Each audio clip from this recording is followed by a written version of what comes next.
Le samedi 11 octobre 2014, s'est tenue à la Maison de l'Afrique dans le 5e arrondissement de Paris une conférence de presse co-animée par M. Christian Vabé, président du Rassemblement des peuples de Côte d'Ivoire Alternative Crédible, et le professeur Bogassako Gervais, président de la Fondation ivoirienne pour les droits de l'homme et de la vie publique.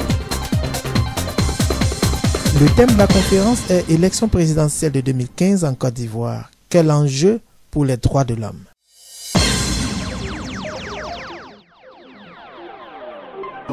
Et j'en aurais fini. Et si ces propositions et ces recommandations sont validées par mon partenaire, nous allons les parapher et les remettre à la presse de façon solennelle. Troisième point donc, les propositions de la FIDOP pour les futures élections démocratiques apaisées en Côte d'Ivoire. Considérant que dans sa composition actuelle, la commission électorale indépendante CEI est dénuée de toute crédibilité, considérant qu'en vertu de la constitution ivoirienne actuelle, M. Alassane Dramane Ouattara reste un candidat hors la loi, considérant que la superposition des forces de défense et de sécurité et des forces républicaines de Côte d'Ivoire constitue un danger potentiel présageant un autre conflit armé en Côte d'Ivoire, considérant que les procès de M. Laurent Gbagbo et de Charles Blé Goudé, ainsi que la libération des prisonniers politiques et le retour des exilés en Côte d'Ivoire continuent d'exacerber les divisions profondes entre les populations ivoiriennes. Vu donc que les conditions minimales d'une élection démocratique ne sont guère réunies pour la tenue d'une présidentielle prévue en octobre 2015, la Fondation ivoirienne pour les droits de l'homme et la vie politique, tout en exigeant que la prochaine présidentielle soit démocratique et apaisée, recommande ce qui suit. 1. La dissolution de la commission électorale indépendante et sa recomposition sans le nommer Youssouf Bakayoko, avec la présidence de cette commission-là confiée à un acteur de la société civile ou à un membre de l'opposition politique ivoirienne. 2. La FIDOP recommande le rejet de la candidature de M. Alassane Dramane Ouattara par le Conseil constitutionnel. Au moment où il en fera, il déposera sa candidature. 3. La FIDOP exige le report de l'élection présidentielle d'octobre 2015 pour 3 années minimum afin d'accomplir les actes de réconciliation suivants. Premier acte, la libération immédiate et sans condition de tous les prisonniers politiques. Deuxième acte, la délocalisation des procès du président Laurent Gbagbo et du ministre Blé Goudé en territoire ivoirien. Troisième acte, la cessation de toute poursuite contre les pro-Gbagbo, à défaut de poursuivre également les pro-Ouattara. Quatrième acte, le retour assisté et sécurisé de tous les exilés du fait de la crise post-électorale de 2010. Cinquième acte, enfin, l'organisation des journées nationales de réconciliation avant l'élection de 2015. Mesdames et messieurs les journalistes, chers publics, je vous remercie. Chers patrons de presse, chers camarades journalistes, chers médias de la presse internationale et de la presse panafricaine, aujourd'hui c'est un grand jour. Une fédération internationale des droits de l'homme et un parti politique s'unissent pour dire non à la dictature. La FIDOP du Dr Bogassako et mon parti, le RPCIAC, le Rassemblement du peuple de Côte d'Ivoire, Alternative Crédible, regardent dans la bonne direction, dans la même direction. Pourquoi? Parce qu'aujourd'hui, on n'a même pas le choix. On n'a même pas le choix. Pourquoi on n'a pas le choix? Ouattara, qui a reconnu qu'il était un dictateur, divise les Ivoiriens, expulse les Ivoiriens, les contraint à l'exil, viole la Constitution, viole les filles ivoiriennes, crée un génocide, le génocide d'Aoué. Il faut qu'on en parle. On n'en parle pas. Aujourd'hui, les innocents sont traduits à la Cour pénale internationale. Les chambres à gaz. Je vous informe que dans les prisons ivoiriennes, les camps de torture, à la maison d'arrêt de correction d'Abidjan, c'est comme les chambres à gaz, comme au temps du nazisme. Les prisonniers politiques sont entassés, ils sont assassinés à l'intérieur de la prison, au vu aussi de tout le monde. Les femmes sont violées, c'est cela. Et même les hommes, mesdames, excusez-nous. Les hommes sont sodomisés. Il faut qu'on en parle. C'est un scandale. C'est un scandale. Je ne parle même pas de son bilan. On va revenir là-dessus. À d'autres solutions, c'est nul. C'est du vent. Alors, pourquoi nous allons dans la même direction? Parce que Ouattara ne peut plus diriger la Côte d'Ivoire. Pourquoi il ne peut plus diriger la Côte d'Ivoire? Parce que, 1, son bilan est nul. 2, il n'est pas éligible. Pourquoi il n'est pas éligible?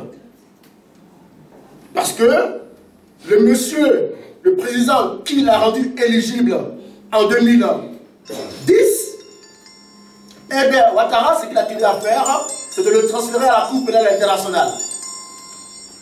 Donc, Papa le roi ne peut pas sortir de la Cour pénale internationale pour le rendre éligible.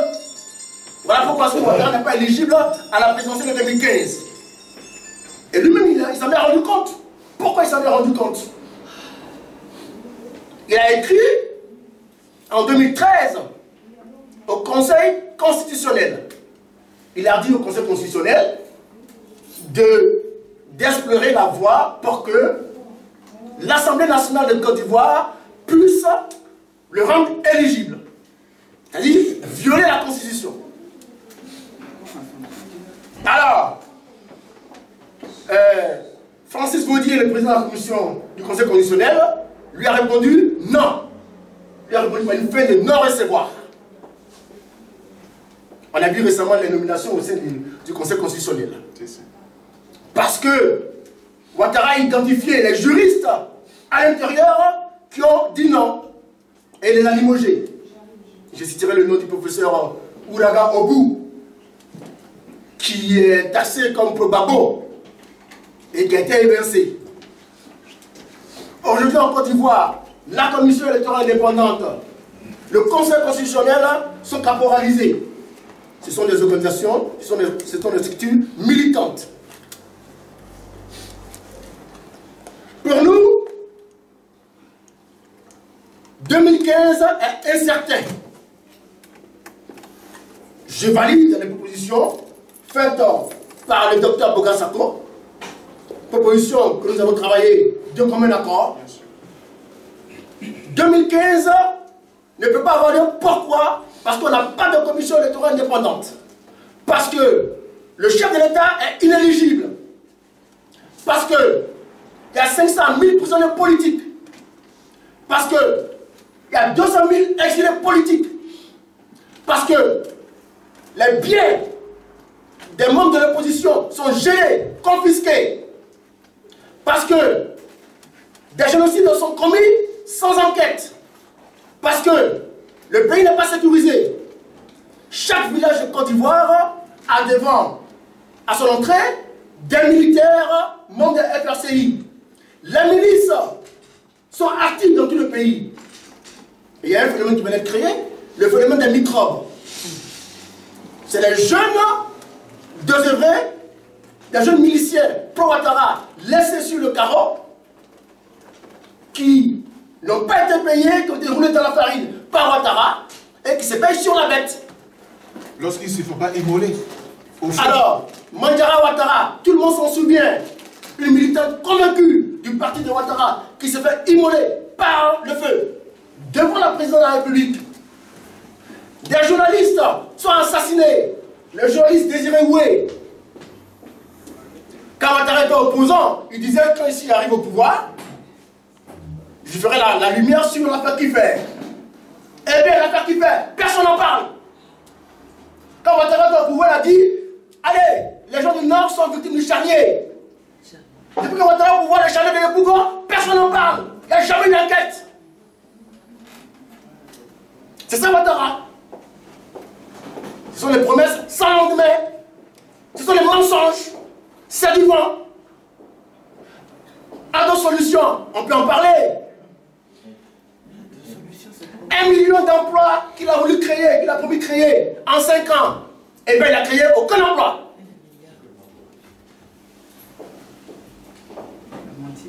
« 60 000 classes du primaire qu'il a promis créer. Eh bien, il n'a créé aucune classe. 5 000 classes du secondaire qu'il a promis créer. Il n'a rien créé du tout. Dans les universités de chaque région, il n'a créé aucune université. Et le gouvernement d'union nationale, il n'a pas créé. Il a dit qu'il allait sponsoriser le retour des exilés politiques. Eh bien, les exilés politiques, il les accumule. Il les chasse, il en crée. Il a dit qu'il n'y aura pas de prisonniers politiques. Eh bien, les prisonniers politiques sous Ouattara sont assassinés, sont domisés dans les prisons de Côte d'Ivoire. Jusqu'à ils font une grève de la faim. Ils font même une grève de la faim. Et tout cela ne meurt pas Ouattara. Il a échoué. On ne peut pas lui donner un second mandat. Déjà, du point de vue de son bilan est nul. Il a dit qu'il allait donner des milliards au monde paysan. Eh bien, le monde paysan, ils n'ont rien eu de tout. Il a dit que les paysans allaient avoir la moitié du prix appliqué sur la scène internationale. Eh bien, les paysans sont payés aujourd'hui au rabais. L'école gratuite, ça n'a pas eu lieu. Les logements sociaux n'ont pas eu lieu.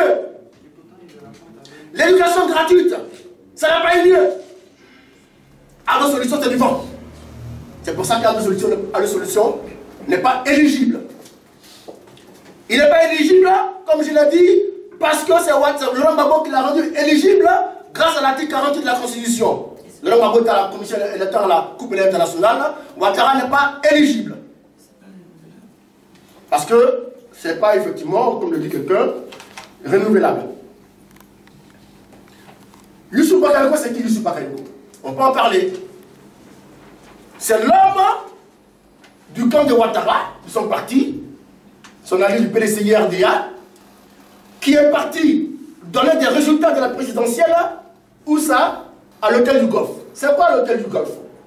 Ben, c'est le QG de Ouattara et de Guillaume Soro. Il a publié de forts résultats à l'hôtel du Golfe. Comme le docteur Boga Sako l'a dit, même Tikenja, qui l'a soutenu aveuglement, aujourd'hui, s'en écarte. Tout le monde sait que Youssou Bakayoko est la personne la moins indiquée pour diriger la commission électorale indépendante. Pour nous, cette CEI est nulle et de l'effet. Il faut une consultation nationale des grandes ampleurs pour remettre le pays à plat sur des rails. Et les propositions sont claires aujourd'hui. Nous les validons avec le docteur Boga Sako de la FIDOP. C'est le cap à suivre, c'est le chemin à suivre. Je vous remercie. J'écoutais avec beaucoup d'intérêt l'analyse que vient de produire notre ami du journal intelligent d'Abidjan et de Afrique Presse. Il a posé 2 questions et je vais y répondre sans embâche. Dans la première question, il dit: mais docteur, dans votre propos liminaire, vous n'avez pas évoqué les raisons pour lesquelles le boycott actif a eu lieu. Et que le président Laurent Gbagbo a dit, aurait dit, à cette époque-là, qu'il était solidaire du président du RDR en n'allant pas à cette élection-là, ce président à qui l'on refusait de reconnaître la nationalité et la candidature. Chers amis, pour ce qui est de la réponse, j'ai 2 éléments prêts à vous présenter. Le premier élément, vous allez dire aussi, Laurent Gbagbo lui-même a dit qu'on ne peut pas avoir été Premier ministre et puis refuser et puis dire qu'il n'est pas ivoirien. Je dois vous dire que vous et moi, nous sommes Ivoiriens. M. Alassane Ouattara arrive dans notre pays 90, un peu avant, 88, 89 par là, et 90, il devient Premier ministre, par Houphouët Boigny. Ok. Le président Laurent Gbagbo, il fait de la politique. Il est politique. C'est un politicien. Je veux dire par là que c'est son droit de faire de la politique en disant, ce monsieur, on lui reconnaît, on lui refuse la nationalité, moi, je suis un opposant, je me saisis de sa cause. Et M. Laurent Gbagbo, sur ce point-là, il va être logique jusqu'au bout. Autant il l'a soutenu en 1995, en disant que vous-même, vous nous l'avez apporté dans le 16 août, et il a été Premier ministre de notre pays. Moi, politicien, je le soutiens, je suis solidaire de son action. Et c'est ce qui avait donc Laurent Gbagbo est constant. Puisque en 2010, pardon, c'est le même Laurent Gbagbo, dans sa continuité, qui prend l'article 48 pour faire de M. Ouattara candidat en 2010. Cela veut dire quoi? Cela veut dire que M. Laurent Gbagbo, ce n'est pas dédié. Il a dit hier qu'il était solidaire de M. Ouattara, comme étant, il le reconnaît comme Ivoirien, et donc il ne s'est pas gêné de prendre l'article 48 pour faire de lui un candidat. Ce que nous avons combattu, je vous cite, comme vous l'avez fait, la logique de M. Laurent Gbagbo, et puis maintenant je vous cite, moi, ma position. Je suis un citoyen ivoirien. Est-ce que vous pensez que ce que font tous les politiciens dans notre pays, c'est légal? C'est conforme à la loi? M. Laurent Gbagbo peut dire, par stratégie politique, je soutiens M. Ouattara. Ça ne veut pas dire que M. Ouattara est effectivement ivoirien. Pourquoi moi je le dis en tant que militant des droits de l'homme? Mais en 2000, la parole de M. Laurent Gbagbo, elle a été confrontée à la parole du juge suprême, de la Cour suprême, qui s'appelle M. Tiakone. Donc M. Laurent Gbagbo peut parler, les politiciens peuvent parler. Le droit, c'est le droit. Le droit dit, ce monsieur est de nationalité douteuse. Voilà. Donc ça veut dire quoi? Cela veut dire que vous pouvez faire vos arrangements politiques, mais le juge suprême vous attend. Vous pouvez faire vous pouvez lancer vos soutiens politiques, mais le juge vous attend. Pourquoi, chers amis? La question que vous posez est tellement intéressante, parce que quand on dit un état de droit, ça veut dire quoi? Un état de droit, ça veut dire quand vous avez fini de parler là, le dernier mot revient à la loi. Et la loi de mon pays dit en 2000, après avoir regardé tous les dossiers, M. Alassane Ouattara est de nationalité douteuse. Du coup, la parole de M. Laurent Gbagbo reste parole de Laurent Gbagbo. La parole de M. Laurent Gbagbo, ce n'est pas la loi. Et M. Laurent Gbagbo a fait de M. Ouattara candidat en 2010. Nous l'avons combattu. Je l'ai dit dans ce livre. Il a pris l'article 48 pour faire de lui éligible en 2010 de façon exceptionnelle. Et d'ailleurs, M. Laurent Gbagbo a été contré par qui? Il a été contré par les travaux de Lina Marcoussi. Parce que les résolutions de Lina Marcoussi sont là. Tous les signataires de l'accord de Lina Marcoussi devaient être faits candidats. Et même Bédier, qui a dépassé la limite d'âge, il était même éligible. Soro, qui n'avait même pas 40 ans, pouvait se présenter à cette élection-là. Donc, pour récapituler la question que vous avez posée, ma réponse, c'est que M. Laurent Gbagbo, c'est un politicien, il fait la politique. Il a voulu soutenir à un moment donné, en 1995, M. Alassane Ouattara, et il allait même plus loin. Dans sa logique, il a fait de lui un candidat en 2010. Ça, c'est Laurent Gbagbo. Moi, je suis un militant des droits de l'homme, je m'appuie sur les lois de mon pays. En 2000, il y a un juge suprême qui a rejeté la candidature de M. Alassane Ouattara. C'est d'ailleurs la raison pour laquelle M. Laurent Gbagbo prend l'article 48 pour faire de lui un candidat, un éligible. Mais ce que dit M. Laurent Gbagbo, dans un état de droit, ce n'est pas la loi.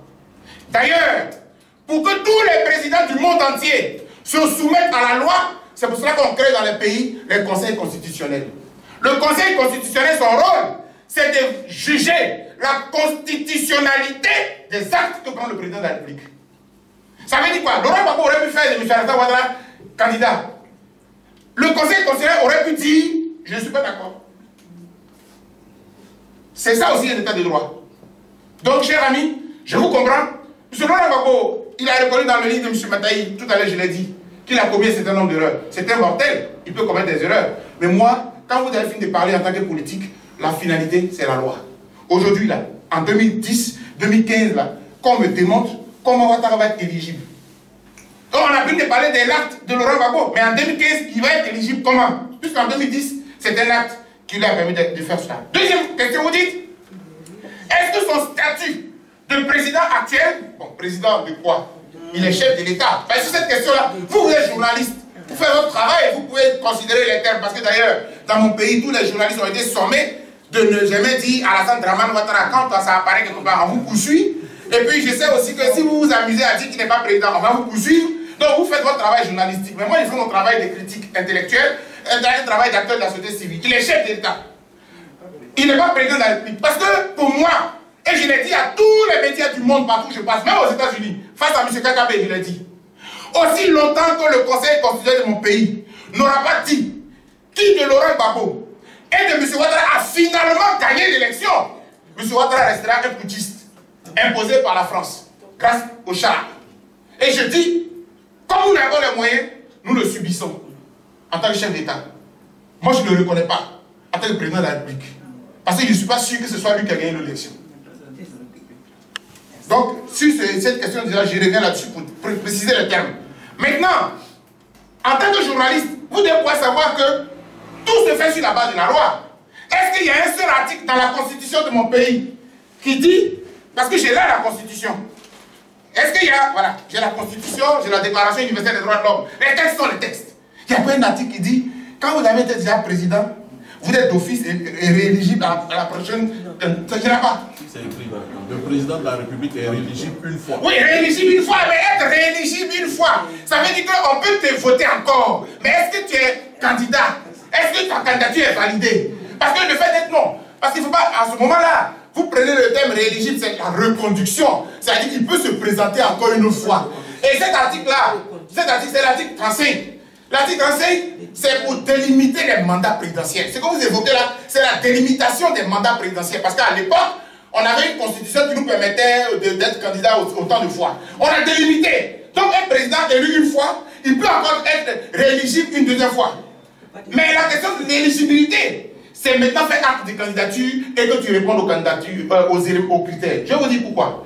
Pendant votre premier mandat, si il s'est avéré que vous êtes passible d'une peine, c'est-à-dire que vous avez commis pendant votre premier mandat, vous avez commis une gaffe, quelque chose pour lequel la justice peut vous condamner. Vous pensez que vous êtes d'office rééligible à l'élection suivante? Non. Pendant votre mandat, vous pouvez poser des actes qui puissent vous éliminer à la candidature prochaine. Pour vous dire simplement que ce n'est pas l'esprit de cet article.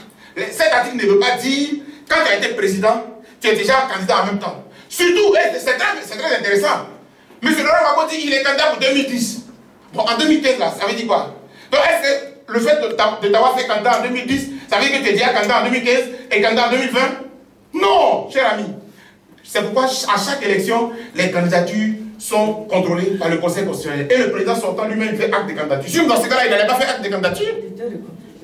Il n'avait pas fait acte. Il allait écrire, monsieur le Conseil constitutionnel, je me reconduis. Non, à chaque candidat, on demande fournir les pièces. Et la liste est connue, c'est dans la Constitution. Donc, cher ami, je veux dire par là que il faut que ce soit clair parce que vous posez là une question qui est très intéressante parce que nous tous, on n'est pas, moi je dis toujours, hein, chez nous à l'université, et je parle avec mon collègue qui est en face de moi, chez nous à l'université, on continue toujours d'apprendre. C'est pour ça que nous avons des maîtres. Même, c'est comme ça le grade que tu atteins, parfois tu as toujours des maîtres. Il y en a toujours. Et c'est un penseur qui a dit, et je vais le citer, apprendre, ce n'est pas imiter. Ce n'est pas non plus être capable d'avaler et d'ingurgiter un savoir scolaire. Apprendre, c'est découvrir encore et toujours dans un processus qui n'a pas de fin. Fin des citations. Moi, j'encourage toujours mes étudiants, mais j'encourage toujours mes frères, même mes parents. Continuons toujours d'apprendre. Moi, j'étais fier du monsieur qui m'a donné mon premier boulot en Côte d'Ivoire. Quand j'ai fini ma maîtrise et mon 2A, il m'a permis d'enseigner dans un grand établissement qu'on appelle Collège Henri Poincaré. Et quand j'ai commencé à enseigner à l'université, mon fondateur là était un de mes étudiants. Je dis bravo. Malgré son âge, il continue d'apprendre. Il faut qu'on apprenne toujours. Et ça, j'apprécie. Si vous avez vu à cette conférence de presse, c'est que vous aussi, vous voulez vous cultiver, vous voulez échanger aussi. Je suis d'accord avec vous. Et je voudrais que nous tous, on se mette ensemble. Moi, je peux avoir tort, et puis dans la confrontation, on sort la vérité. Donc, je vous remercie de cette question qui est très intéressante, mais je récapitule pour dire, le fait d'avoir été président ne te permet pas d'office d'être rééligible à l'élection suivante. Il faut faire acte de candidature encore. Comme si tu n'avais pas été candidat. Et à ce moment-là, il y a un blocage. Parce que M. Ouattara, en 2010, il a été permis de se présenter par M. Laurent Gbagbo. En 2015, il fait comment? Pour nous, c'est un candidat pour l'instant hors la loi. Merci. Pour ajouter à ce que le docteur Bouga dit, si Ouattara était éligible selon l'artitre 37 de la Constitution. Pourquoi, selon vous, il aurait écrit au président du Conseil constitutionnel pour dire « Je voudrais que le Parlement puisse analyser mon éligibilité ». Pourquoi il l'aurait fait? C'est parce qu'il sait très bien qu'il n'est pas éligible. Et même la réponse du Conseil constitutionnel a été de dire que la question de l'éligibilité ne se règle pas par le Conseil constitutionnel. Je me rappelle très bien la réponse de M. Vaudy sur cette question-là déjà. Voilà. Ouattara est passé maître dans l'art de violer la Constitution. Il n'y a pas longtemps, Daouk il disait quoi? Au mépris de la Constitution, il ferait organiser les élections par le ministère de l'Intérieur.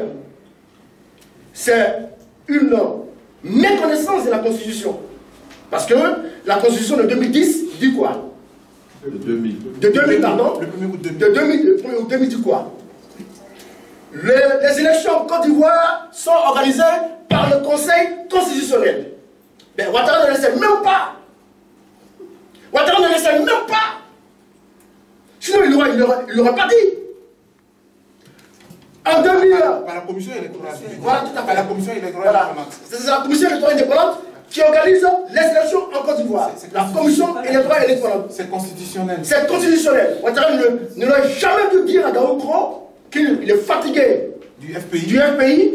Il est fatigué de ses opposants. Ils ne sont qu'en liberté provisoire.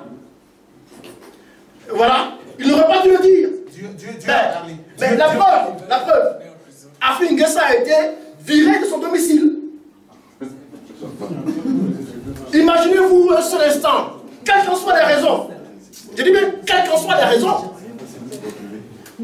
Nicolas Sarkozy, premier opposant à Hollande aujourd'hui, quelles qu'en soient les raisons, se retrouve à la rue. C'est une honte pour la France.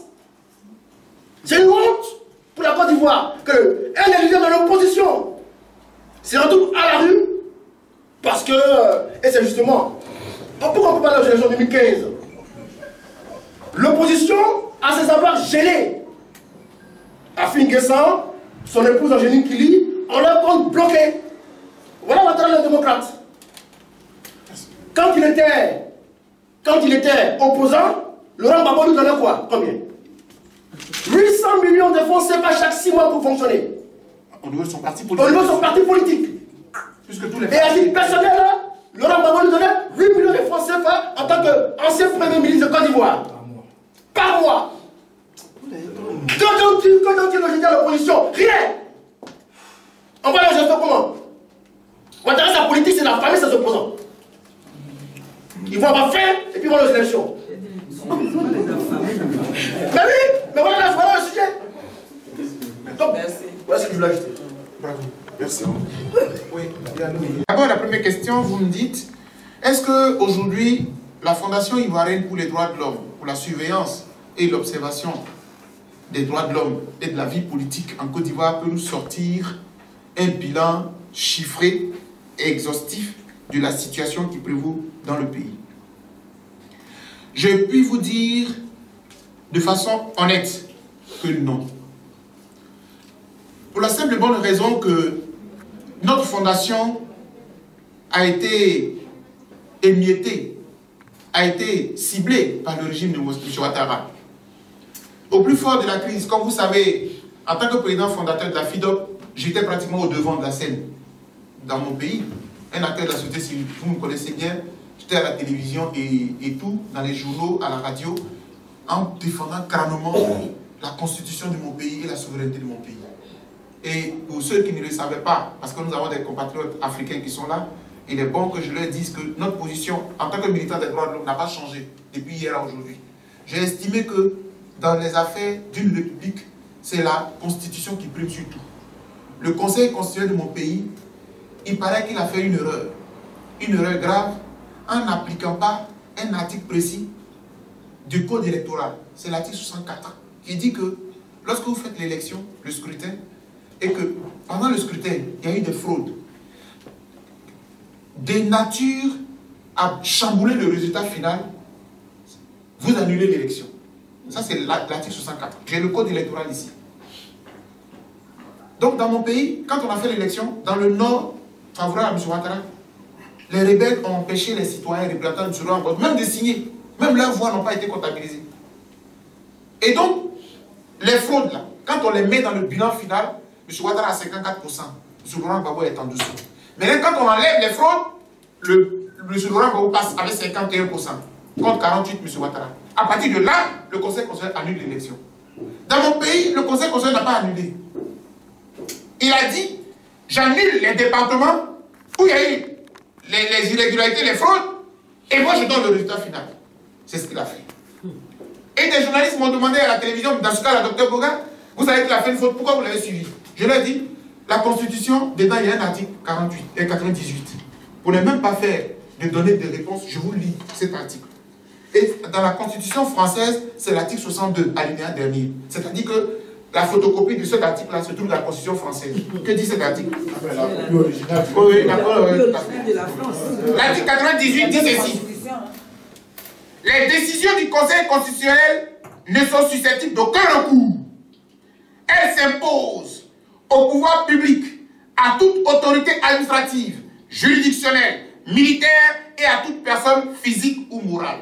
Fin de citation. Voici l'article. Donc moi je dis à tous ces journalistes, et je vous le dis aujourd'hui, même si le Conseil constitutionnel s'est trompé, quand il a parlé, c'est terminé. C'est ce que ça veut dire, de façon caricaturale. Même si c'est trompé. Et aux États-Unis, je leur ai dit, en 2000, Al Gore et Bush, on voulait recompter. La Cour suprême a dit, et tout le monde s'est plié. La crise ivoirienne aussi, c'est le refus de se soumettre à la loi. Et puis après, on allait chercher la petite bête. Non, c'est son ami qui était à la tête de la CEI, et tout ça, qui était le président du Conseil constitutionnel. Et je leur ai dit, mais le jour, son ami là, le jour où il prêtait serment là, Dieu merci, j'étais au palais présidentiel. Et Laurent Gbagbo leur a dit, Yaoko Ndri est mon ami, mais c'est un grand juriste. Je le nomme, comme vous pouvez nommer aussi les présidents du Conseil constitutionnel, comme en France aussi, Chirac, tout le monde nomme les présidents du Conseil constitutionnel. Mesdames et messieurs, il faut que la crise ivoirienne, on souffre, on a mal, parce que c'est une grave injustice qui est faite à notre pays. Cher Armand Iré, ta question m'a permis de recentrer pour que les gens comprennent un peu que mes positions n'ont pas changé jusqu'à aujourd'hui. Et donc, mon organisation a été la cible. Quand M. Alassane Ouattara arrive au pouvoir, ils ont détruit tous mes bureaux, ils ont tout saccagé. Et mes collègues, les jeunes étudiants, les stagiaires et tout, parce que j'avais au moins une vingtaine de stagiaires, que je payais parce que j'ai eu la chance d'être membre de la Commission nationale des droits de l'homme de Côte d'Ivoire, qui est une institution. Donc chaque fin de mois, j'avais une indemnité, je vous permets de vous le faire parce que c'est bon aussi la vérité. Une indemnité minimale de 1,5 million en tant que membre simple de la commission. Mais avant cela, j'ai été secrétaire exécutif. Mon salaire était de 3 millions de francs CFA. Donc je me permettais de payer de ma propre poche mes jeunes stagiaires qui vont sur le terrain pour faire les enquêtes et tout ça. À partir de là, mon organisation a été ciblée. J'ai vécu caché, comme les SHKC, comme nous tous qui sommes là. Et c'est de ma cachette que j'ai pu sortir du pays grâce à l'ambassadeur d'Italie qui m'a octroyé un visa de 40 jours. Et je suis sorti le 10 juin 2011. Donc, c'est pour répondre que précisément, on ne peut plus avoir les chiffres exacts, mais il y a des faits sur lesquels je suis toujours interpellé. Et les faits, en général, je les connais. Par exemple, les 28 et 29 mars 2011, je sais que à Diogoué, il y a eu près de 1000 morts qui ont été découverts par la Croix-Rouge, qui est une structure internationale qui travaille aussi dans le domaine de l'humanitaire, des droits de l'homme et tout cela, qui sort ce chiffre-là, merci beaucoup, qui sort un tel chiffre. Près de 1000 morts, c'est autour de 800, 810, 814 à peu près, les premiers chiffres qui ont été donnés. Cher ami, Armand Ouré, partout où je suis, Armand Iré, pardon, partout où je passe, je demande à la communauté internationale, ceux qui ont été tués à Diogoué là, ce ne sont pas des probabos qui les ont tués, hein, mais ce sont aussi des humains. Et le 1er septembre 2012, nous avons organisé cette grande marche en Italie pour dénoncer le génocide du peuple Oué, dont parlait tout à l'heure Christian Vabé. Pourquoi les Oué? Pourquoi ce peuple-là spécifiquement? Donc, c'est-à-dire qu'en réponse à votre question, nous n'avons pas de chiffres précis, mais nous avons des faits.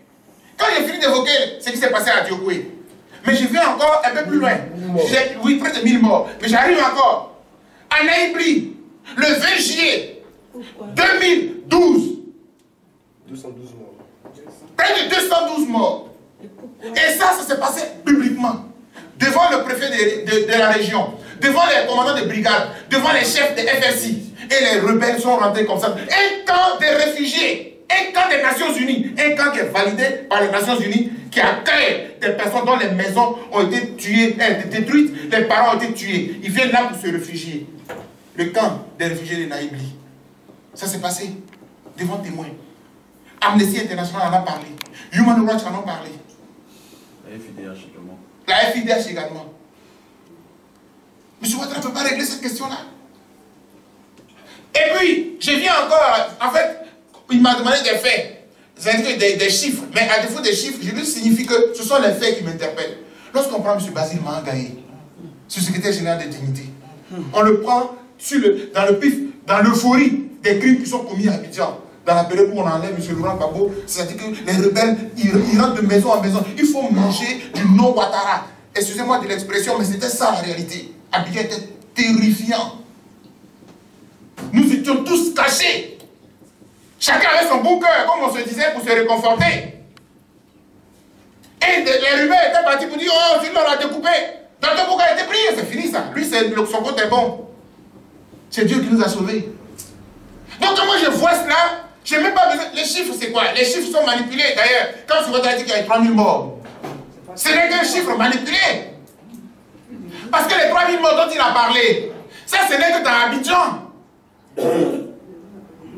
Ce n'est que dans Abidjan. Parce qu'il n'a pas fait le tour du pays. Il n'a pas évalué ce qui s'est passé à Diokwe. Ce qu'il a fait à Diokwe, bien sûr. Donc, en fait, au jour le jour, il y a des faits qui nous sont rapportés. Et ces faits-là, nous les prenons et nous demandons que justice soit faite. Donc, je veux dire que, à défaut des chiffres précis, mais je vais vous dire une chose.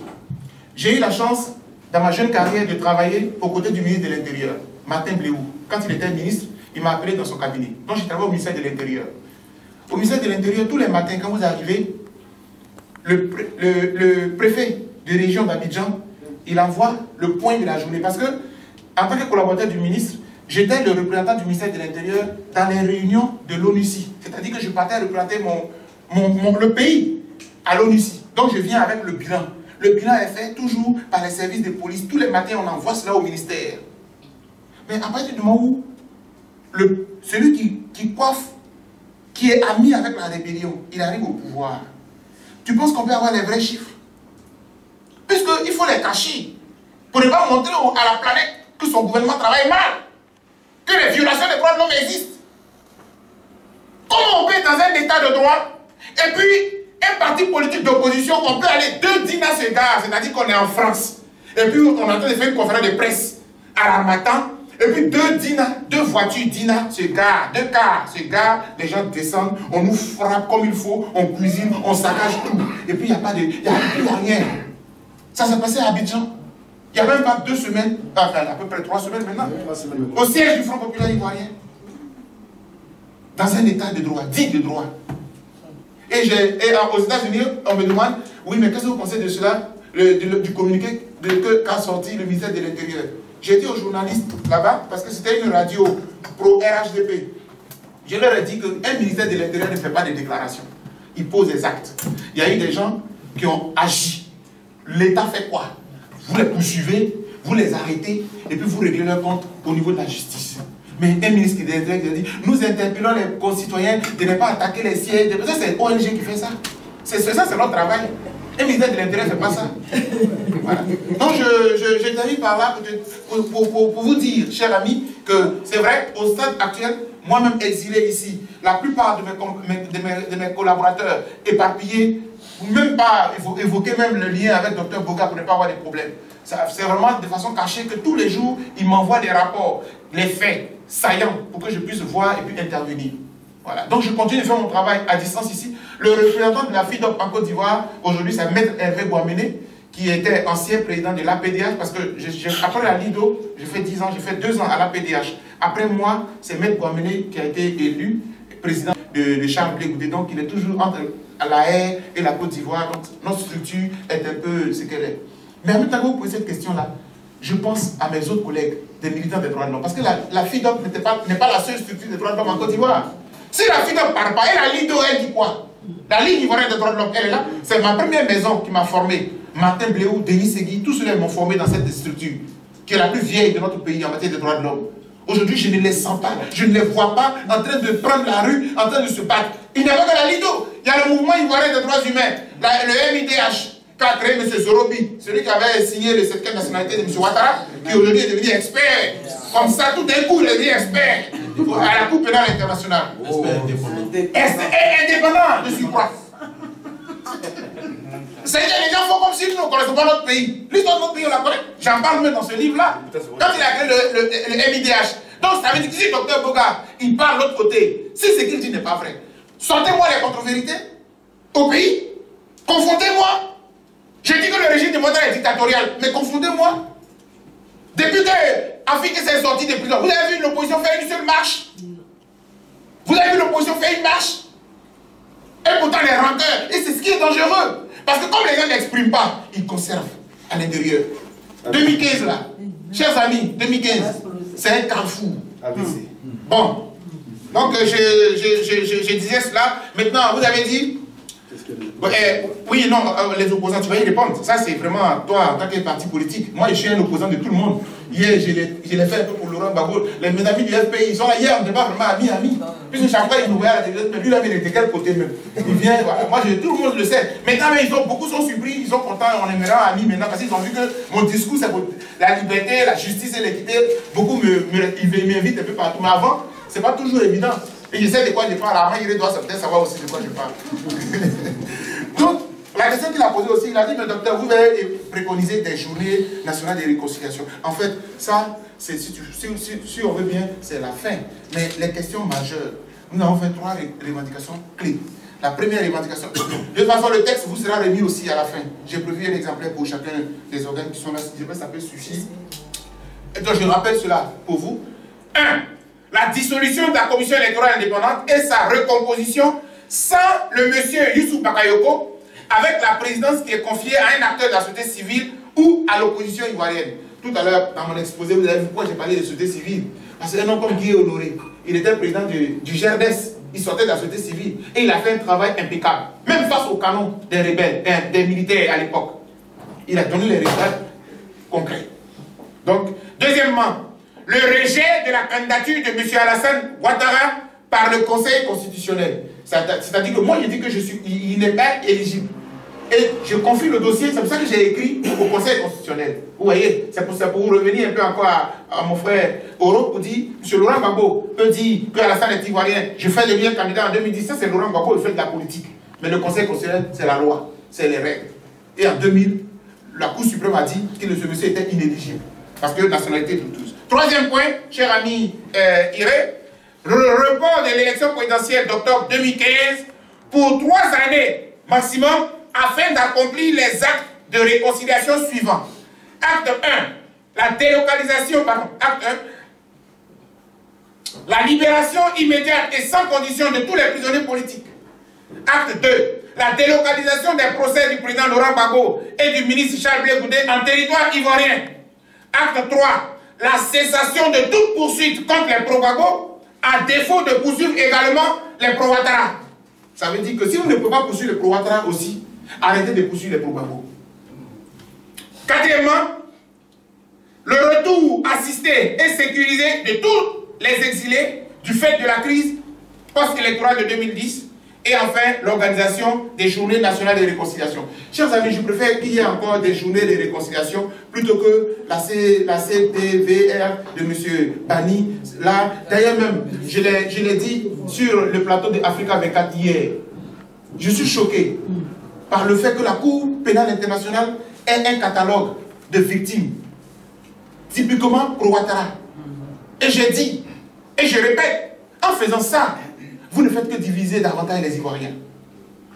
En allant à la CPI, à cause des pro-Ouattara qui ont porté plainte, vous faites mal à la République. Parce que les pro-Gbagbo aussi sont victimes. Donc de part et d'autre, il y a des victimes. Si vous voulez que le pays s'appelle, et puis, vraiment pour finir avec votre question, vous qui m'avez demandé, est-ce que des journées nationales de réconciliation sont nécessaires? Je vais vous dire, aux États-Unis, j'ai étudié, la première fois que je suis allé aux États-Unis, c'était en 2008. J'ai étudié une revue qu'on appelle Qu'est-ce que la démocratie? C'est un livret comme ça, vous pouvez la voir dans toutes les ambassades américaines. Et à l'intérieur, ils ont résumé la démocratie en 11 points. 11 points. Le premier point, c'est la souveraineté du peuple. Le dernier point, élection présidentielle, élection démocratique. Ça veut dire quoi? Ça veut dire qu'en réalité, dans un état de droit, dans une démocratie, les élections là, ce n'est qu'un point subsidiaire. Les élections ne viennent que pour jauger la mentalité, l'évolution, le degré de maturité des populations. Mais chez nous en Afrique, on met toujours les élections comme étant le premier point de la démocratie. Si vous faites des élections, vous êtes démocrate. Non! Quelqu'un qui brille son opposition, ce n'est pas un démocrate. Quelqu'un qui viole les droits de l'homme, ce n'est pas un démocrate. Quelqu'un qui permet aux rebelles d'avoir le dessus sur les FDS, ce n'est pas un démocrate. Et les conditions ne sont pas réunies pour qu'on aille à cette élection-là. Et moi je le dis, et je vais terminer par là. Cette conférence de presse aussi, avec le travail qu'on a fait hier, il était à Télé-Sud. Moi j'étais à Africa 24. Et j'ai été à France 24. J'ai contacté RFI. On va continuer après cette conférence de presse le travail de médiatisation. Il faut que l'histoire retienne qu'il y a des Ivoiriens qui ont alerté. Il faut que l'histoire retienne qu'on a alerté. Ça ne suffit pas d'avoir l'appel de Daoukro. Bédié a dit donc non.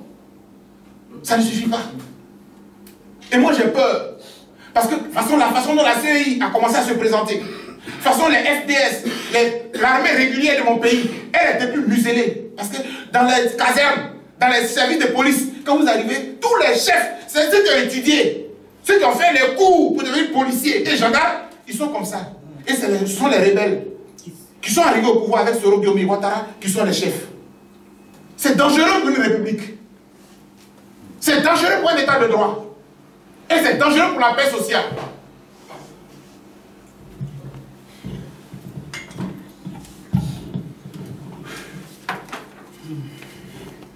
Oui, attends.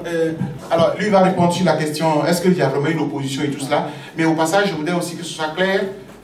On va prendre toutes vos questions, on va y répondre. Mais nous, on ne répondra pas. Un tel l'a posé, tel là. Qu'est-ce que vous pensez de... Voilà, un tel est parti au pays, machin. Au pays, le pays dit qu'il va faire ça. Bon, C'est quoi l'opposition? C'est quoi le travail d'opposant? Aujourd'hui, en Côte d'Ivoire, il y a deux oppositions qui concourent à la réintégration de la démocratie et de l'état de droit en Côte d'Ivoire. Une opposition intérieure et une opposition extérieure. Nous, opposition extérieure, nous nous opposons. Donc on dit, on parle pour nous. Moi, Christian Vabé, opposant au régime Ouattara, je m'oppose à Ouattara quotidiennement. C'est ça l'opposition. Prendre position dans les affaires de la nation. Quotidiennement. C'est un travail quotidien. Je vous donne quelques exemples du travail d'opposants qu'on fait ici. Aujourd'hui en Côte d'Ivoire, 412 millions ont été pillés à la présidence. Le programme présidentiel d'urgence. Ouais. Dirigé, géré par Amadou Gon Coulibaly, un proche de Ouattara. Nous, on a pris position. On a demandé que toute la lumière soit faite sur ce pillage des biens de l'État, des deniers publics. Ouattara était à Dubaï pour justement aller chercher des financements. Dans une déclaration de la nation, on a demandé que les bailleurs de fonds ne donnent rien à Ouattara parce que voilà ce que Ouattara fait de l'argent qu'on lui donne déjà. Il a couru pour venir de Dubaï et au lieu de limoger Gon Coulibaly, il a fait deux nominations de deux ministres. Le ministre Thierry Tano, secrétaire général adjoint de la présidence, et le ministre Philippe Seré-Eiffel, secrétaire général adjoint de la présidence. Pour encadrer Gon Coulibaly qui a volé. Donc, quand on va en Côte d'Ivoire, on t'encadre. On ne te limoge pas, tu ne rends pas compte, on t'encadre. Voilà un travail de posant que nous avons fait. Il faut préciser que c'est un blanc. Alors, on est revenu justement 100 ans en arrière parce que Seré Eiffel. Mais c'est pas ça le problème, qu'il soit blanc, noir. C'est un problème, c'est un problème. C'est un problème. Pourquoi c'est un problème? Pourquoi c'est un problème? Parce que Seré Eiffel, c'est en réalité le vice-premier ministre de Côte d'Ivoire, le vrai premier ministre, qui gère tous les dossiers de l'État. Tous les ministres aujourd'hui lui rendent compte, il valide tous les dossiers, tous les documents de l'État. Ça veut dire quoi? Nous sommes revenus à l'état de la colonisation. Et il n'y a pas que lui. Le vrai chef d'état-major de l'armée ivoirienne, c'est un Français. C'est un colonel là, je ne sais pas, son nom m'échappe. Oui, je suis au courant. La présidence est truffée de coopérants.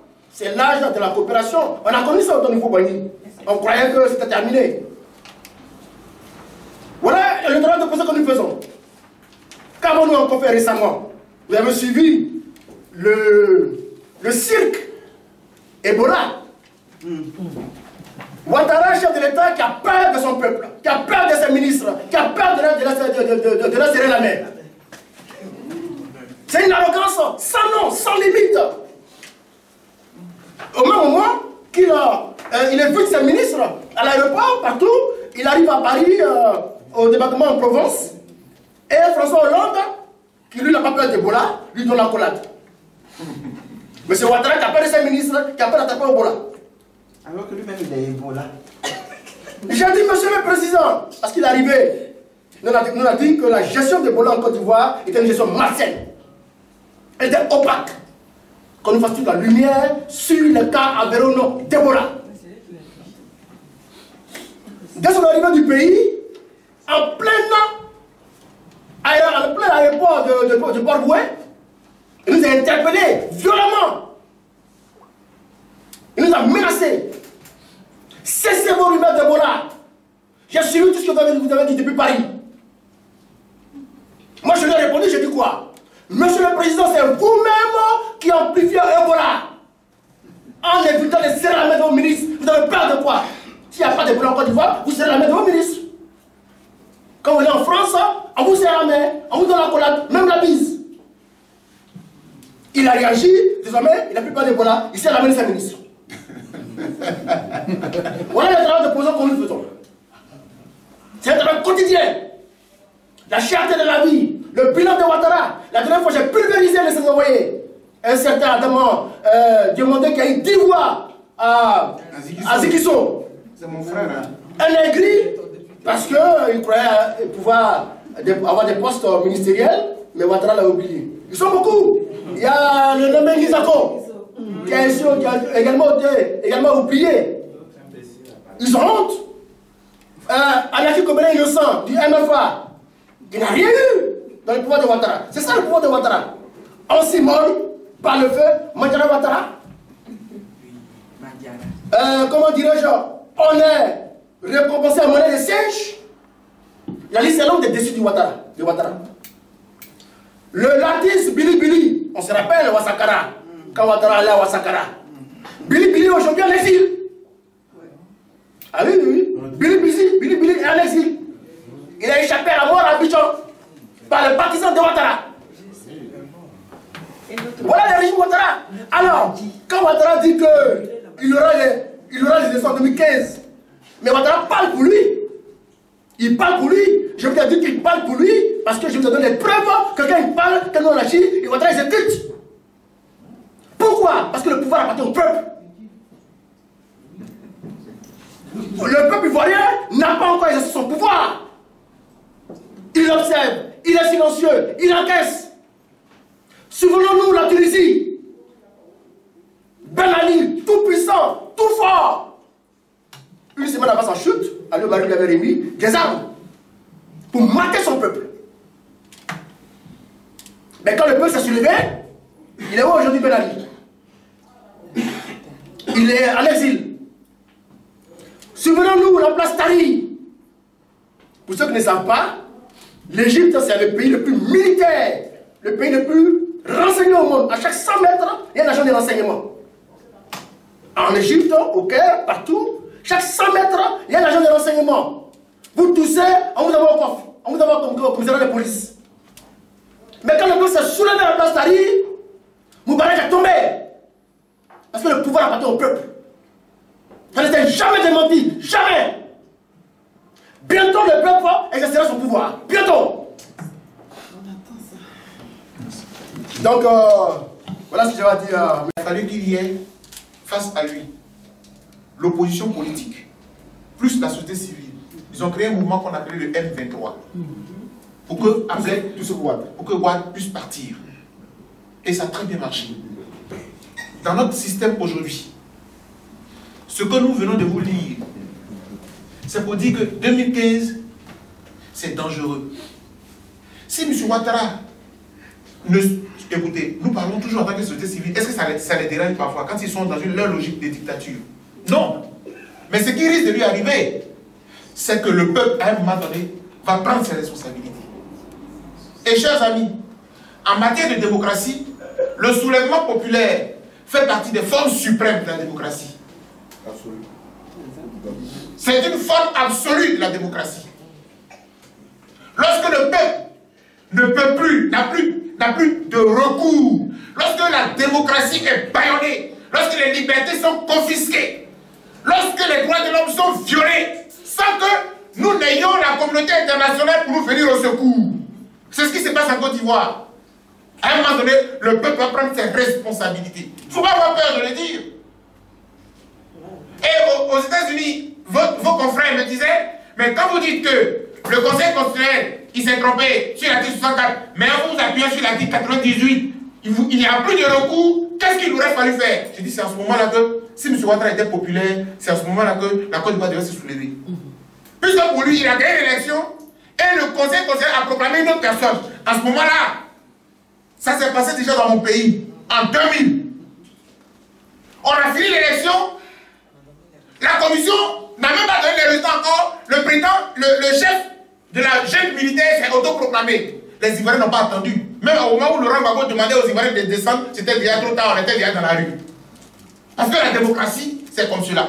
Donc le soulèvement populaire, ce n'est pas, c'est mieux que la prise des armes. Et la France a connu son soulèvement populaire en 1789. Lequel soulèvement populaire a instauré la démocratie en France? Si M. Ouattara veut éviter toutes ces choses-là, qu'il s'applique simplement à ce que nous lui demandons. Si vous voulez aller aux élections, il ne faut pas qu'il y ait des prisonniers politiques dans notre pays. Si vous voulez aller aux élections, la question de Laurent Gbagbo, il faut que la Côte d'Ivoire de M. Ouattara, elle se prononce pour dire, comme notre justice peut juger Mme Gbagbo, c'est qu'aussi on peut juger maintenant M. Laurent Gbagbo, ramenez-nous-le, parce que c'est une condition préalable pour la paix dans le pays avant qu'on aille aux élections. Il ne faut pas faire des élections sur des braises. Vous allez allumer ce pays.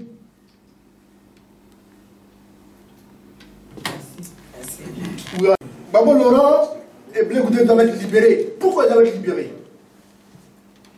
Ben, à Washington, récemment, Ouattara buvait le champagne avec qui? Avec George Soros. Ouais, c'est deux copains de la haute société qui se rencontrent pour faire le point des opposants qu'ils ont mis au frais. George Soros, financier de la CPI et de Human Rights Watch. Ouattara, qui est transféré. On va continuer. Hein? Souvenez-vous de l'époque, le 16 novembre 2013, où M. Ouattara était annoncé au Vatican. Vous vous souvenez, la France, vous devez même nous rejoindre en Italie pour faire une manifestation. Et dans le travail du lobbying, nous sommes rentrés dans le réseau du Vatican, où tous les dossiers ont été déposés. La rencontre avec le pape n'a pas eu lieu au grand jour de façon éclatante. C'est la nuit, notamment qu'on l'a reçu. Donc, vous voyez, il y a un travail qui est fait. Parce que le combat là, il y a à la fois nous marchons, mais à la fois aussi nous nageons. Et nous rentrons où nous pouvons rentrer. Pour que notre situation se débloque au maximum. Et aujourd'hui, en plus de la France, on a décidé de mettre le cap sur les États-Unis. J'y suis allé déjà 2 fois. J'en viens il n'y a même pas 3 semaines. Et je dois repartir dans quelques semaines, puisqu'on a saisi là-bas la plupart des organisations de défense des droits de l'homme là-bas. Donc quand j'y vais maintenant, c'est pour rencontrer les sénateurs. Chers amis, le dossier ivoirien là, c'est pas fini, hein. C'est pas fini, hein. C'est pour cela qu'il ne faut pas désespérer. Vous ne pensez pas que quand on marche en France, on perd notre temps. Ceux qui veulent le penser, qu'ils le pensent. Mais nous, nous travaillons pour notre pays. Il ne faut pas vous désespérer. Parce que autant il y a des actes publics, autant il y a des actes souterrains. Et aujourd'hui, ils sont nombreux. Les diplomates qui ont commencé à se dire, mais la Côte d'Ivoire, c'est pas fini encore. Mais qu'est-ce qui se passe? C'est maintenant que les gens s'interrogent. Et récemment, l'ancien premier ministre italien Berlusconi disait, ah, sur le cas de Kadhafi, la France nous a trompés. Là aussi, un peu comme on l'a fait hier pour le jeune Michel Gbagbo, pour leur dire, mais attendez, c'est pas parce qu'il est ivoirien que vous allez négliger ceci. Donc, merci beaucoup pour cette question. Deuxièmement, le frère a posé, bon maintenant je viens aux questions du frère Oro qui me dit, donc journaliste de l'intelligence d'Abidjan, Donc, Dr Boga, on vous écoute, vous avez la Constitution. Mais est-ce que vous-même, vous ne voyez pas que cette Constitution-là, elle est dépassée en quelque sorte? Elle est en train, bon, enfin, pas qu'elle soit dépassée, mais elle-même, elle est confligène et tout cela. Ça me rappelle un peu, cette question m'a été posée par les frères du PDCI aux États-Unis, puisque j'ai fait une conférence, j'étais l'invité d'honneur du KKB, donc là-bas, la même question m'a été posée. Chers amis, aucune constitution d'un État souverain n'est critiquable par un autre État. Aussi longtemps qu'un texte de droit reste en vigueur, il s'impose jusqu'à ce qu'il soit changé. La constitution ivoirienne n'est pas parfaite, je le dis devant les médias du monde. Elle n'est pas parfaite, mais c'est celle-là que les Ivoiriens se sont donnés pour l'instant, jusqu'à ce qu'elle soit changée. Donc je vais répondre à votre question en disant, en attendant qu'elle soit changée là, il faut l'appliquer. Elle s'impose. Et même j'ai mal, même quand on me pose cette question de savoir est-ce que cette constitution est bonne ou pas bonne. Mais c'est même faire une insulte au peuple ivoirien. Parce qu'elle a quand même été adoptée par référendum.